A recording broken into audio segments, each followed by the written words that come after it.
Lundi, affaire des médicaments non autorisés.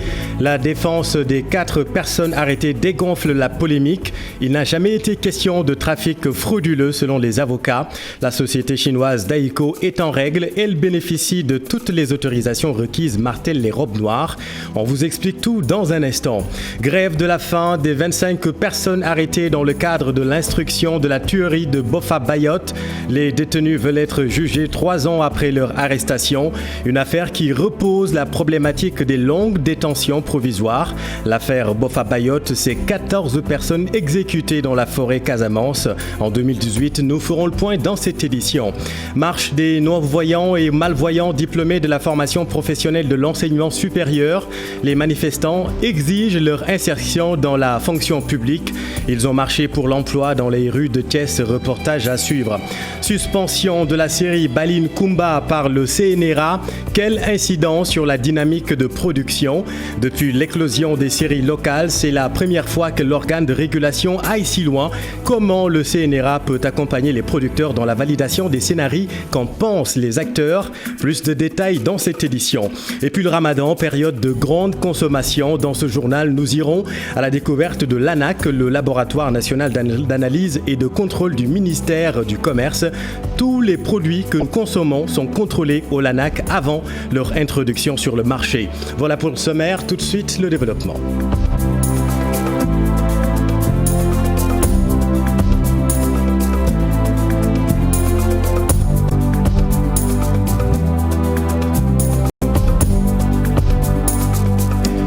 La défense s'inscrit en faux. La société chinoise dispose d'une autorisation d'importation. Les avocats des 4 personnes arrêtées refutent catégoriquement la thèse du trafic frauduleux de médicaments.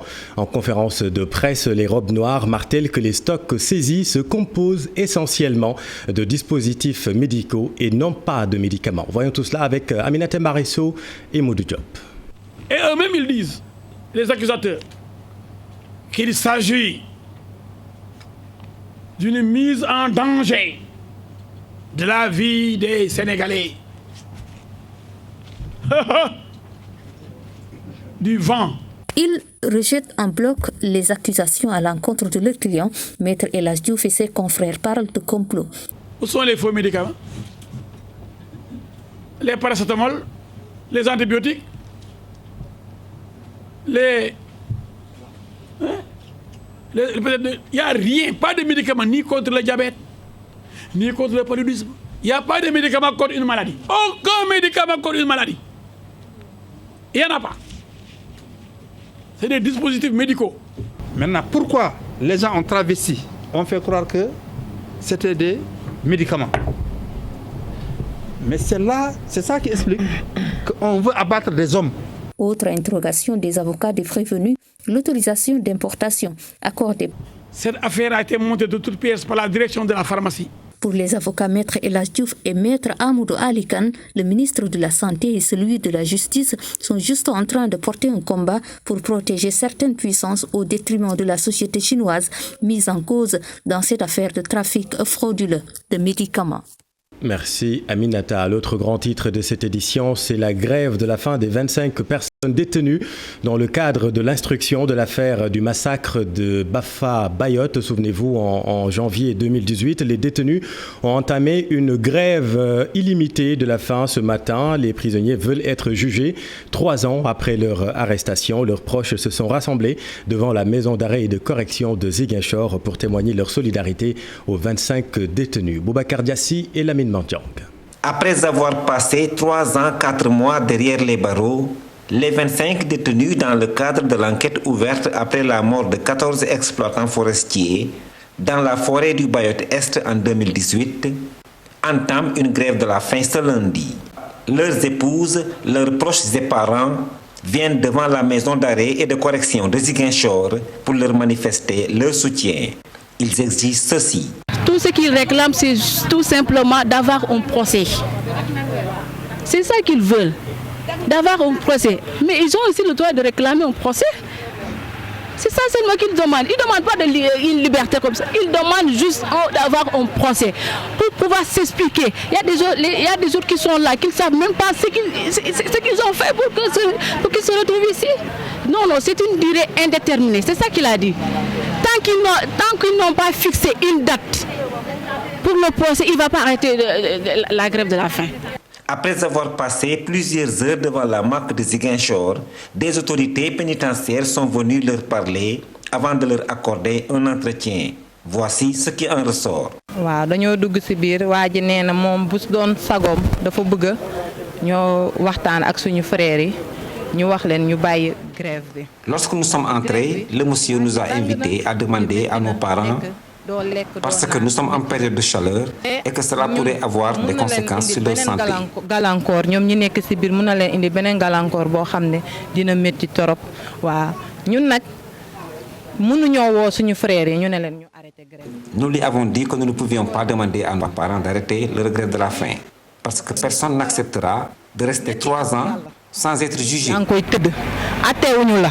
La veille déjà, la maman du prévenu Oumar Ampoy Bodian, sa grande sœur et son épouse, mais aussi l'épouse du journaliste René Capin-Bassène, ont fait des déclarations dans leurs domiciles respectifs pour dénoncer la longue détention provisoire des leurs. Alors, rappelons, Boubacar, que la tuerie de Boffa Bayotte en janvier 2018 avait coûté la vie à 14 personnes. 14 personnes parties à la recherche de bois dans la forêt. Les victimes avaient été exécutées par des assaillants armés.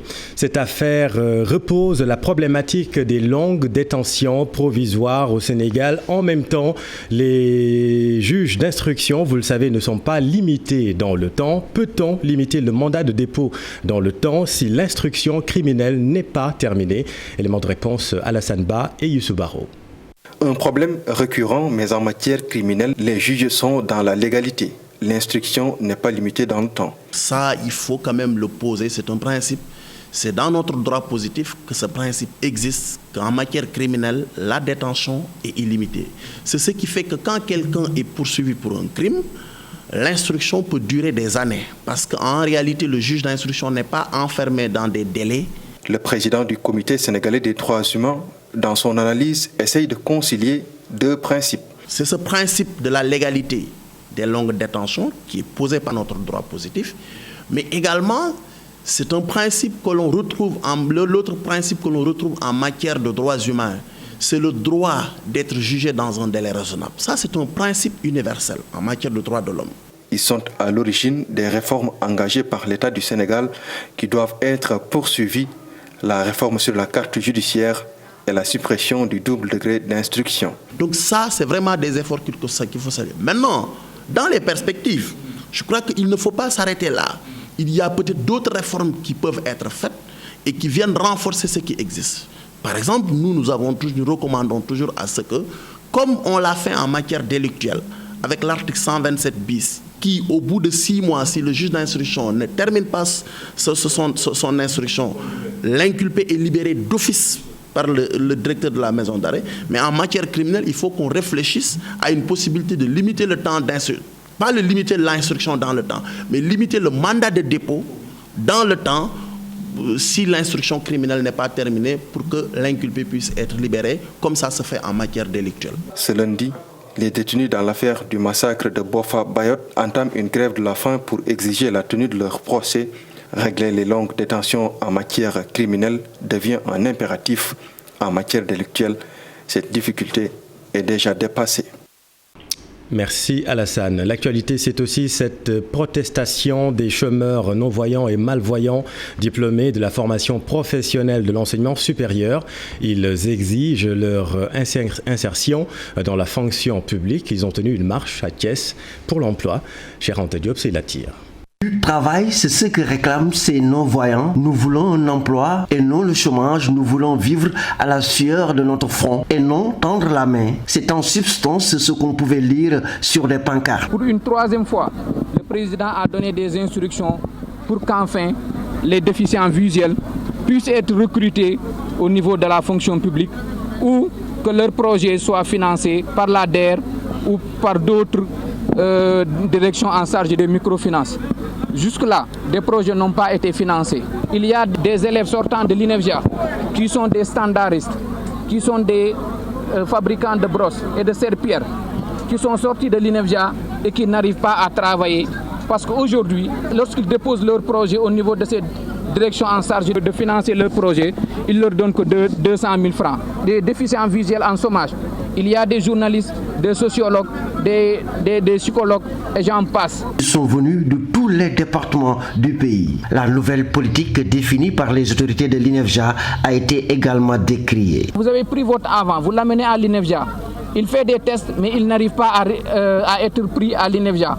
Ou quelqu'un est déficient visuel tardif, il a eu la déficience visuelle au cours de sa vie et il n'arrive pas à travailler parce qu'il a eu plus de 30 ans. Nous exigeons que tous ces problèmes soient réglés le plus rapidement possible parce que nous faisons partie de cette société. Des enseignants, des élèves et même des citoyens lambda ont participé à cette marche pour soutenir ces non-voyants.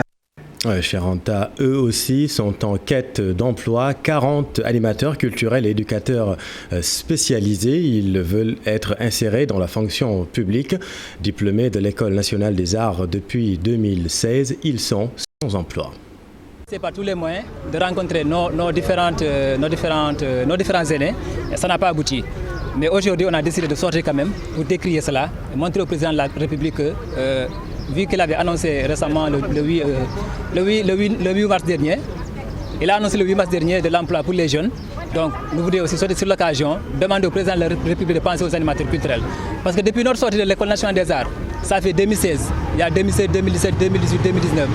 Toutes ces années, on est là. On a été déjà formés et on chôme. Et ça, c'est pas normal. On veut aussi la priorité aux personnes qui sont déjà employables. On ne peut pas concevoir que des jeunes soient formés à l'École nationale des arts, qu'ils soient admis à un concours national, qu'ils soient formés et puis qu'ils soient laissés à eux-mêmes. On règle définitivement le problème des animateurs culturels. Que Monsieur le Président de la République signe le décret qui régit l'École nationale des arts. Parce que tout ce problème se limite, en fait, le soubassement, c'est dans ce décret qui régit l'École nationale des arts. Si ce décret était en tout cas aujourd'hui signé, on ne serait pas dans cette situation. Donc nous lançons un appel solennel. Vu que notre ministre de tutelle, jusque-là, il n'a rien fait. Il a été, insensible à notre cri de cœur. Donc aujourd'hui, nous passons à la vitesse supérieure, demandons au président de la République solennellement de régler définitivement le problème des animateurs culturels.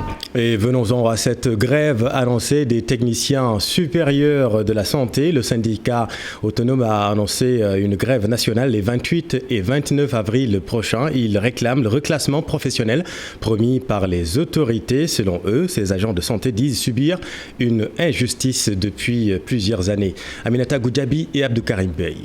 En conclave ce week-end à Fatigue, des techniciens supérieurs de la santé annoncent un mouvement d'humeur dans les tout prochains jours. Leur reclassement professionnel tarde à se faire et ils commencent à perdre patience. Donc nous nous sommes retrouvés pour reprendre un plan d'action, de lutte pour faire sortir ce décret et éventuellement reclasser. Déjà fait.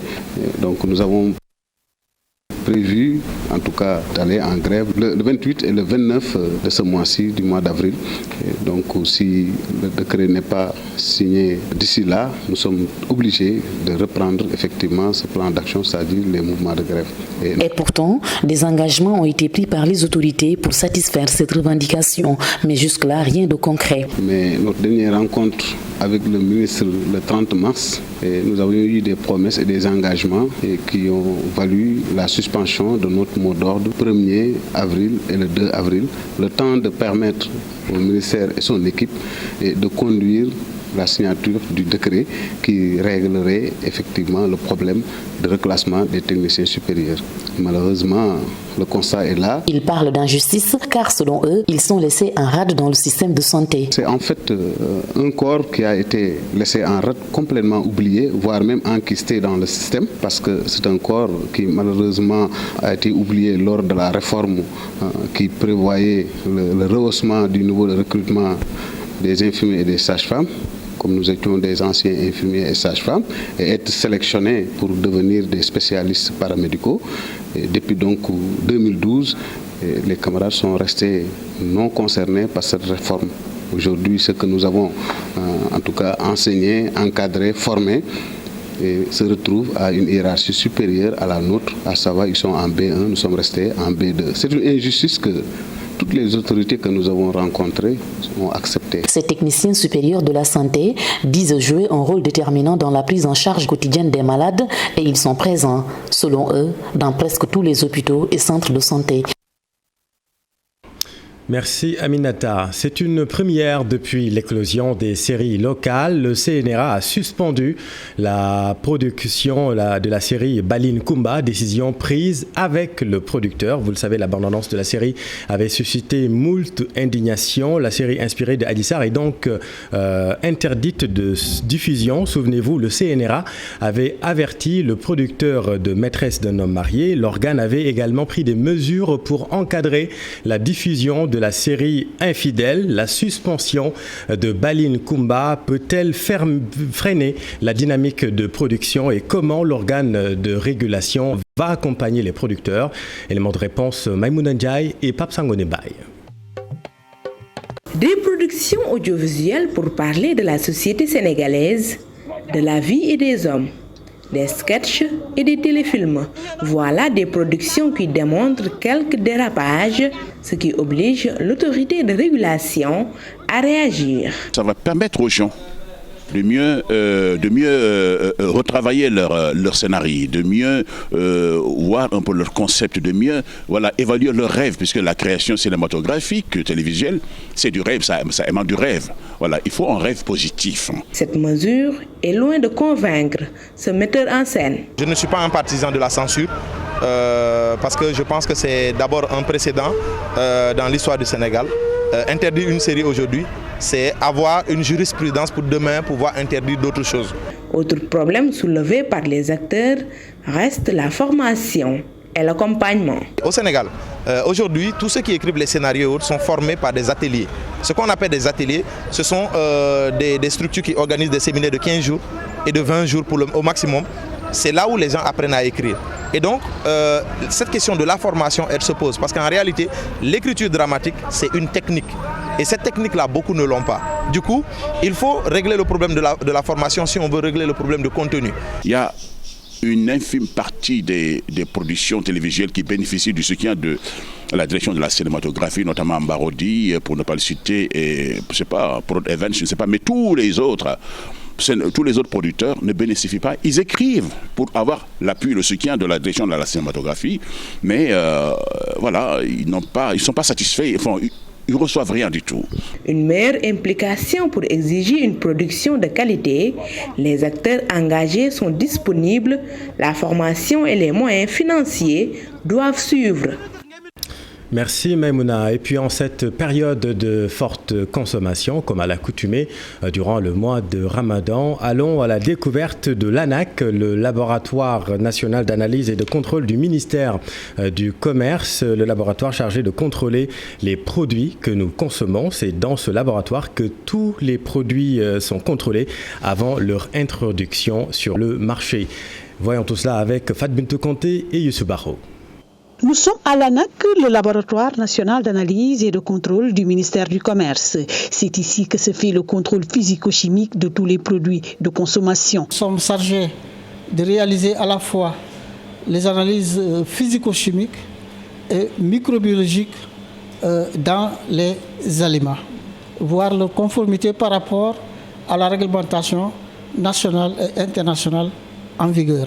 Un laboratoire composé de 2 parties microbiologiques et chimiques. Dans la partie chimique, Astundia, la responsable technique, nous explique le rôle que jouent les analyses dans le contrôle des aliments. Analyse physico-chimique, c'est de vérifier tout ce qui est contaminant, physique, chimique ou biologique au niveau de notre laboratoire. Parce qu'un aliment peut contenir un danger. Ce danger peut être physique, ce danger peut être chimique ou biologique. Donc c'est ça qui fait qu'on a un laboratoire qui contrôle tout ce qui est danger chimique ou physique et un laboratoire qui fait tout le contrôle biologique. À la partie microbiologie, Mme Saré Fatoubey lutte contre les bactéries et certains parasites contenus dans les aliments. On cherche tout ce qui est micro-organismes parce que pour dire qu'un produit est apte à la consommation, il y a des normes à respecter. Et ces normes à respecter, nous avons des valeurs. Et si le produit, on fait l'analyse de ces produits et qu'on voit ces valeurs dépassent, on dit que le produit n'est pas apte à la consommation.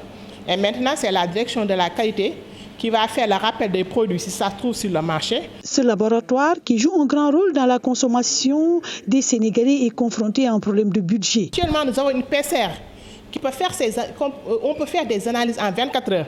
Mais ça demande des kits parce que les kits, ça coûte trop cher. Un kit peut coûter jusqu'à 200 000 francs CFA. Et donc, il faut qu'on renforce notre budget pour qu'on puisse faire les analyses en 24 heures. Autre difficulté que rencontre l'ANAC, l'étroitesse des lieux. Un laboratoire ne devrait pas se trouver en plein centre-ville. Nous sommes en plein centre-ville et nous stockons des produits chimiques qui peuvent entraîner des incendies à tout moment. On ne le souhaite pas, mais c'est un risque qui est là.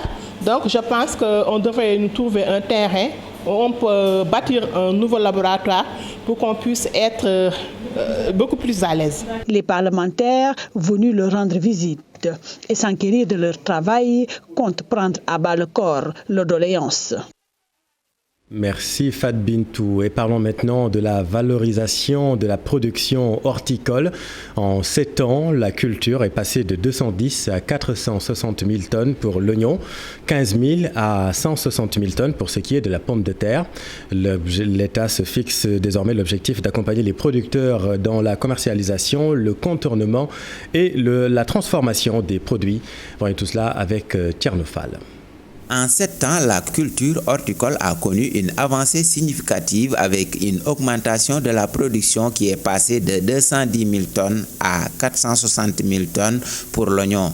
Quant à la pomme de terre, les récoltes sont estimées à 160 000 tonnes contre 15 000 tonnes en 2012. Ces rendements ont été obtenus grâce aux efforts de l'État qui accorde une grande importance à l'horticulture. Le ministère du Commerce et des PME s'est fixé 3 objectifs clairs. Le premier objectif consiste à éviter les pertes post-récolte.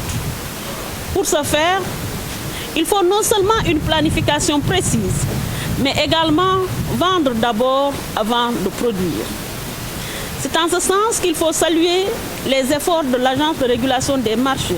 La mise en place des unités de tri, de calibrage et de conditionnement dans les zones de production va également contribuer à l'amélioration de la qualité de mise en marché de l'oignon et de la pomme de terre.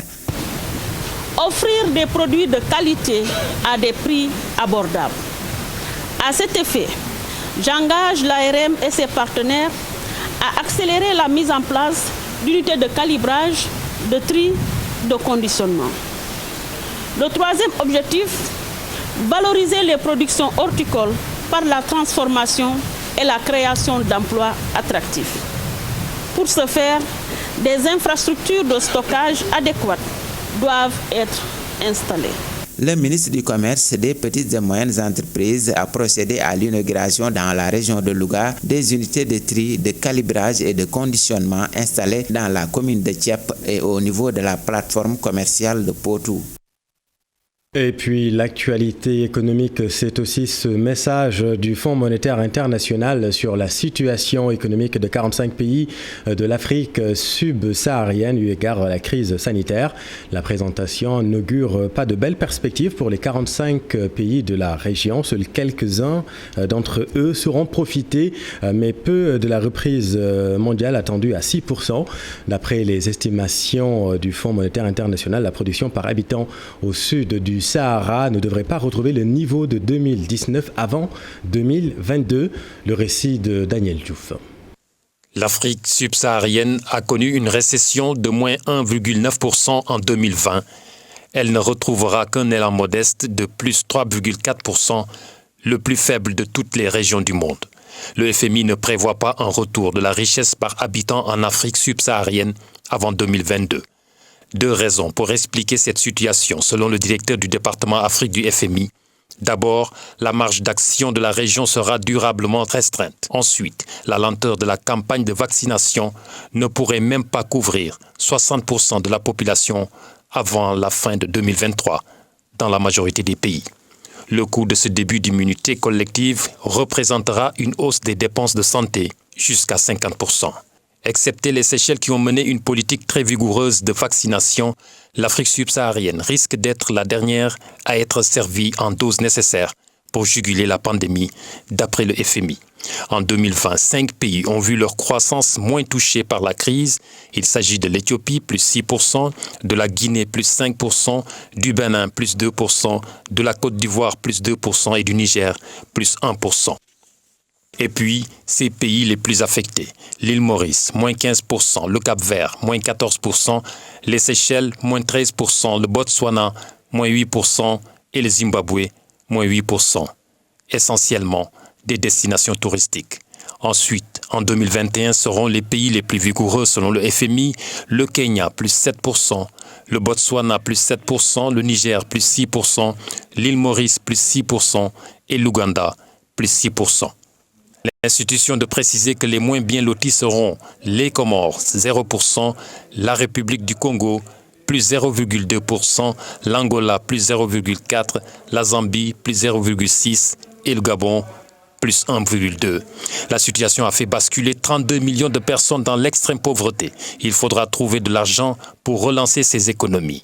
Quelques pistes de sortie de crise avancées par le FMI. Les dirigeants devront élargir l'espace budgétaire. Comment? D'abord, par un accroissement des recettes intérieures, ensuite une hiérarchisation des dépenses et enfin la réalisation de gains d'efficacité sur ces dépenses. Le FMI alerte. Ce sont 425 milliards de dollars dont auront besoin les pays de l'Afrique subsaharienne au cours des 5 prochaines années pour renforcer leurs dépenses de riposte à la pandémie et pour accélérer la convergence de leurs revenus. Des questions qui seront étudiées lors du prochain sommet international de haut niveau sur le financement des économies africaines. Merci Daniel. Les Saint-Louisiens perpétuent la noble initiative de feu Golbert Diagne. Il s'agit des Camils de Saint-Louis, des cérémonies de récital de Coran pour le repos des défunts. L'événement a démarré ce dimanche au cimetière de Marmial, Ousseynou Diop, Abibsek. Ont prié ce dimanche au cimetière de Marmial à l'occasion des récitals de Coran initiés par feu Alioune Badara Diagne Golbert. Des milliers de personnes sont venues pour assister aux séances de prière destinées aux disparus. Il laisse un héritage énorme pour Saint-Louis. Il nous laisse un héritage énorme pour les musulmans. Il nous laisse un héritage énorme pour ses enfants, pour ses amis. Et je suis heureux aujourd'hui de constater que ces enfants les premiers. Alioune Badara Diagne Golbert fait partie des sages de la ville de Saint-Louis. Une personne qui a œuvré pour Dieu à travers les individus durant des années. La cérémonie a été dirigée par l'imam Ratib Cheikh Ahmed Tidiane Diallo en présence du gouverneur de la région de Saint-Louis et du préfet du département. Le maire de la ville de Saint-Louis a surtout plaidé pour la pérennisation de cette activité religieuse. Par rapport à l'organisation, c'est que le défi a été relevé par la famille de feu Golbert Diagne. Et à mon nom propre, au nom de la population de Saint-Louis, je tenais à remercier la famille, mais aussi remercier Ousseynou Diop pour la parfaite organisation de cette édition. Le comité d'organisation n'a pas manqué d'exprimer sa satisfaction. Il a aussi fait des recommandations pour la réhabilitation du mur de protection de Marmial. Puis quand même organiser les Camils de Saint-Louis un an après sa disparition. Donc nous sommes en droite ligne avec ces recommandations, surtout lors de ces derniers jours, qui étaient de perpétuer cette œuvre-là, les Camils de Saint-Louis. Donc on a fait pour nous, c'est la première édition, parce que c'est pour la première fois qu'on s'occupe de cette organisation. Après le récital de Coran et les prières à Marmial, les fidèles musulmans se sont tous donné rendez-vous le dimanche prochain pour la deuxième partie qui aura lieu cette fois-ci à Kiem et Tchakandjaï. Merci Ousseynou. Et puis un mot de politique, visite de courtoisie des responsables du parti des libéraux et démocrates à la TFM. Ils ont été reçus par le directeur du groupe Futur Média. La formation politique dirigée par Omar Sarr magnifie le leadership de GFM dans le secteur des médias. Écoutons Sarah Boubou Sall, directeur des structures PLD, interrogée par Chérif Dia. Sénégalais, le groupe GFM est incontournable. C'est à la limite une vitrine qui permet à la démocratie de vivre. Et donc voilà, sous ce rapport, on a pensé vous rendre cette visite de courtoisie. Les autorités du groupe GFM, oui, effectivement, nous ont rassurés, nous ont bien accueillis, à commencer par le PDG, M. Biran Gour, M. Nian. Et puis dans l'actualité sportive, Ibrahima Diaw est le premier Sénégalais qualifié aux Jeux Olympiques de Tokyo 2020. Né en France, il est aujourd'hui un excellent joueur de tennis de table. Son ambition, donner la première médaille olympique au Sénégal. Les Jeux Olympiques, vous le savez, auront lieu cet été au Japon. Le portrait d'Ibrahima Diaw avec Mamadou Fall. Je m'appelle Ibrahima Diaw, j'ai 28 ans. Et je suis international sénégalais et membre de la Fédération sénégalaise de tennis de table. Né en France, le pongiste sénégalais qualifié aux Jeux Olympiques de Tokyo 2020 est un lion dans sa savane. Téméraire et courageux, Ibrahima Diaw ambitionne de remporter la première médaille d'or au nom du Sénégal. Je suis un lion, je suis né comme ça. Donc c'est vrai que moi je suis quelqu'un qui me bagarre. Donc voilà, ça c'est mes valeurs, c'est bagarre, c'est ambition, c'est courage. Donc voilà, c'est ça, et ça c'est vraiment au travail. Issu d'une famille sénégalo-malienne, le pongiste est vite séduit par la terre paternelle, un pays à plusieurs perspectives où son apport sera déterminant pour le développement du tennis de table. Moi, représenter aussi le pays de mon père.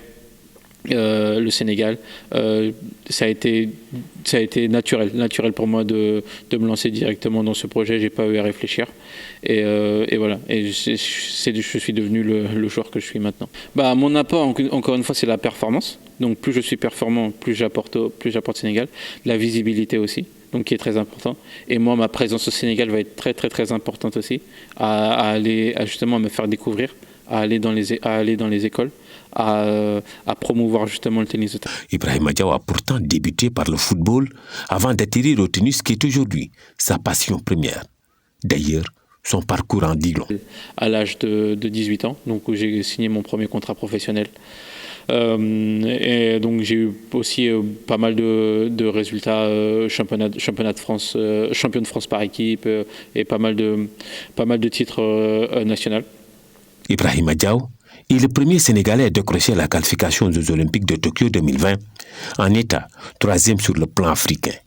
Aujourd'hui, la mission première est de décrocher un titre continental avant celui du monde. Emmener l'équipe du Sénégal avec moi au championnat du monde, pour moi, c'était un rêve.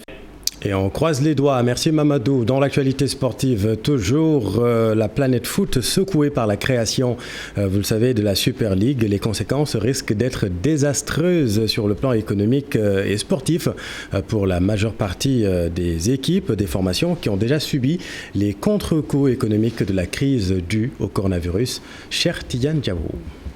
C'est une véritable révolution qui va s'opérer dans le monde du football si jamais le projet de la Super League se concrétise. Le moins que l'on puisse dire est qu'il soulève beaucoup d'interrogations. Ce néo-football de riches va à coup sûr tuer les ligues nationales avec des conséquences désastreuses d'ordre sportif et économique. Un choc qui toucherait même le football de base. Difficile sera en effet pour les équipes de la grande majorité de rester compétitives tout en sachant qu'elles seront éternelles. Thème du football mondial. Cette Ligue européenne séparatiste, comme l'a si bien défini la FIFA, rompt le modèle de solidarité et de redistribution sur lequel est basé ce sport. Les séparatistes insistent sur le fait que leur volonté est de continuer la compétition dans les ligues nationales. L'on se demande comment, avec ce calendrier déjà démentiel, sans oublier la différence abyssale de niveau qu'il va y avoir. Une seule issue s'impose pour sauver cette situation explosive, la négociation et le compromis. Merci cher Tidiane, c'est la fin de cette édition, merci de votre attention. À suivre sur TFM les 5 minutes de SAS Pape Anne, Ziar avec Yawa et puis un peu plus tard, en deuxième partie de soirée, votre émission au quartier général avec Pape Cheikh et toute son équipe. Excellente suite des programmes sur TFM, restez avec nous, vous êtes au bon endroit. Bonne soirée.